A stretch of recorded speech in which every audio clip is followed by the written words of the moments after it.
What is going on, everybody? Phoenix Gaming here. Thank you for stopping by. And today we are going to be going over a legendary striker solo build. Now, I wanted to bring this to your attention because this is the same build that I used to run the heroic mission of Hornet in Tidal Basin this past week. And a lot of people have asked me what build is it running, because a lot of people were actually pretty astonished that I was using a striker build, because a lot of people don't like the striker build. But I wanted to bring this to your attention because this, if you use it and you spec it out properly, this build can be very, very powerful. It can be very versatile in all of the gameplay that you do. So without further ado, let's get started. So to start off, I am running a military P416, completely god roll, 50% assault rifle damage, 21% HD, 10% CHD, and then the talent I'm running is killer, killing an enemy with a critical hit grants 40% critical hit damage for 10 seconds. In your second weapon slot, you can run another weapon that you prefer. I just have the Bighorn Whip just because. You can also run your Classic M1A, you can also run your Ravenous or your Lady Death, or even your Chameleon for that matter. But it all depends on what you want to run.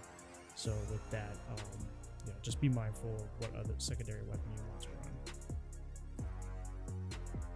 I start off with a 4-piece striker. I have the 50% weapon handling, and keep in mind 50% weapon handling encompasses a lot of different traits.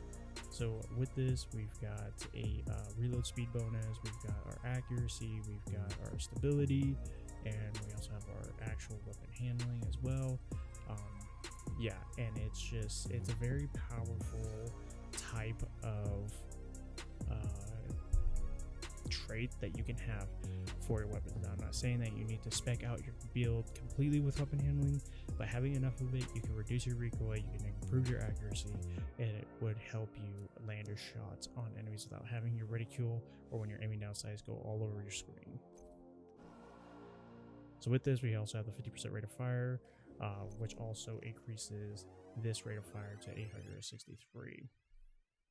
If you're running it from mods, you're going to get a rate of fire of up to 1035. So it all depends on what you want to do. This is perfectly balanced for me, 863, because it does more DPS total damage than the FAMAS actually does. Its rate of fire is a little lower, but it is subpar to where the FAMAS was if you weren't even running a rate of fire trait. So on it, I have 14.1% weapon damage, 6% critical hit chance, and then 5.2% critical hit chance. Next, for my chest piece, I am running a Finish Group AB with a 0% assault rifle damage, 11.1% weapon damage, 8% weapon handling, 12% critical hit damage, and then 5.8% critical hit chance. For the talents, there's a couple talents I want to go over, but for the first one, we have Obliterate. Critical hits increase their weapon damage by 1% for 5 seconds, stacking up to 50 times, which is 15%. And then for a second one, you can also run Perfect Focus. Perfect Focus gives you that 60% total weapon damage with an 8 times scope. Now, keep this in mind, Perfect Focus does run on Pristine Examples, so you could run Focus if you really wanted to on this chest piece specifically, or you could run it on a Providence or any other chest piece that you actually really want. But you have a 1 second delay before that talent gets depleted, and then you have to go back up to maxing it out again. Now, if you're good at juggling the talent, meaning that you can go back and forth between your scope within that 1 second without losing the talent, then I would recommend using Focus or Perfect Focus. But if you don't, then I would recommend you use Obliterate, because of your high crit chance. You're going to be able to stack up 50% of your total damage consistently and have that proc consistently throughout your run through. For the holster, we have 50% weapon damage with a rolled attribute of critical hit chance, 6%. And then next we have a Grupo Sombra backpack with 50% critical hit damage, 40% weapon damage, 11.6% critical hit damage, 6% critical hit chance. No mod slot, and I'll go over that in a minute. But the talent we have is Visual and total weapon damage by 25%. And then a lot of people just say, well, what about Versatile? Versatile is a good talent to use. However, you need to keep in mind how often are you going to be switching between your weapons, because I tried running through it with a legendary mission, and I really wasn't even swapping between my weapons because my reload speed was faster than me swapping. You will get your amplify damage, so it's up to you, but I highly recommend you really think about what it is that you're trying to accomplish. Are you trying to be more efficient, or are you trying to just play the legendary mission and get through it for however long it takes you? Now, if you really wanted to, you could also run Unstoppable Force. Killing an enemy increases total weapon damage by 5% for 50 seconds, stacks up to 5 times, so that'd be 25% weapon damage. Again, and this constantly refreshes every time you kill an enemy.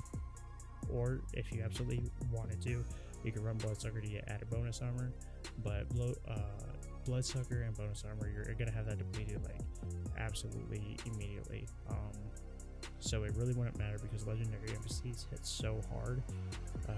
It's really not worth it. For the gloves, we are using 50% weapon damage and then a roll 6% critical chance. And then for the knee pads, we have 14.3% weapon damage and then a 12% critical hit damage. Now you're probably wondering, well, why am I not using the chest piece for this? Because it does give you more stacks for Striker's Gamble. You really have to think about how Striker works. You build your stacks by every enemy that you hit to up to 50. Now, if you're not a good player and you can't really aim down sights and you're constantly all over the screen because you just can't aim well or what have you, you're going to be losing your stacks more than you're going to get them. So, is the max stats for 50 to 100 really necessary? Personally, no, it's not, because you're gonna lose them faster than you gain them.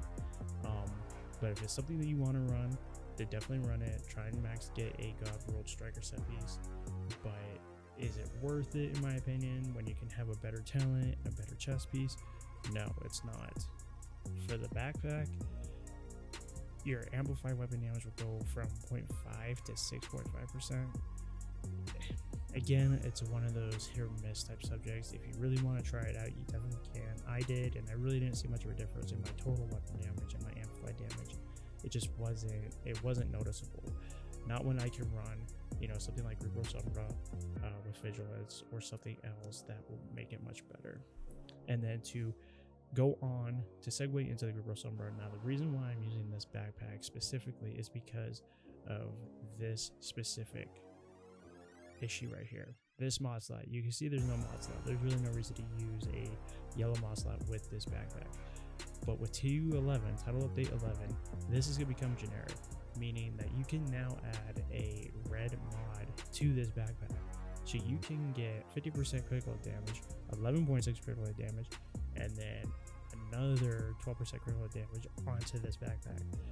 And this is just going to annihilate, anything that you have in your inventory with this change. You could also run a critical chance mod, a 5% or 6% critical chance mod if you really wanted to max out critical chance. But the reason why I'm using this is because this is going to become very powerful when Title Update 11 does drop. So let's go over to the stats real quick. You can see that I have 55% critical chance, 105.6% critical damage, and then with this backpack, I'll be able to add any mod that I want to without fear of losing what I have now. I can only just increase from there. For the skills, I'm running the Crusader Ballistic Shield with 1.3 health, and then I also am running the Reviver Hide. These two are going to be the most used skills that you use in legendary solo missions, especially if you're running a DPS build, because you're not going to be using a Firefly, you're not going to be using your drone. There's really no reason to use any other skill unless you actually have a skill build. But again, skill builds and legendary missions, you're looking at maybe an hour to an hour and a half, up to 2 hours using a skill build, because you're relying on skills rather than pure DPS, which is always going to outperform a skill-based build. So other than that, and then to go over the specialization, let's run in here real quick. We'll go over the specialization of why I'm using it. Sharpshooter, 15% increased weapon stability, reduced recoil, and faster reacquisition of targets. This is the bread and butter of this build. This will allow you to have that weapon stability, have that reduced recoil, and faster reacquisition of targets. A lot of people are going to want to use, let's say, Technician for that one skill tier for your shield, or Gunner to get the ammo in place. But really, I would recommend you use Sharpshooter, especially if you're not a very good person when it comes to aiming out sights and looking for targets in your all screen. This is really going to help you with your increased weapon stability, reduce recoil, faster reacquisition of targets. So other than that, guys, I mean, that is the build in a nutshell. It's a lot of fun to use. Striker does have a place in the Division 2. I know a lot of people don't like it because a lot of people were running classified striker in Division 1 and it felt a lot more powerful in Division 1. But if you spec this build properly and you consistently use it, you're gonna see that it is a very viable build to use. Now a lot of people are gonna say, well, you should just run a full DPS build, maximize DPS.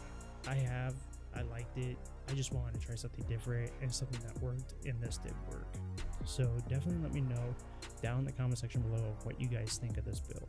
I highly recommend you use this build, especially if you're having trouble soloing content.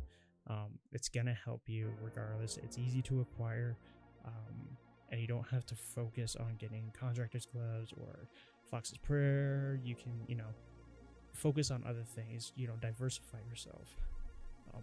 Other than that, guys, let me know what you guys think of the build. I know a lot of people have been asking about it. For all my new subscribers, thank you so much for subscribing. I really hope that this was informative for you, and definitely remember to hit that subscribe button, turn on notifications so you don't miss another Division 2 content drop. You can also follow me on Twitter. My handle is right there down in the lower left hand corner of the screen. And other than that, guys, I have nothing else. I'll try to bring another build video for you for Legendary, and I will catch you guys around next time. Take care.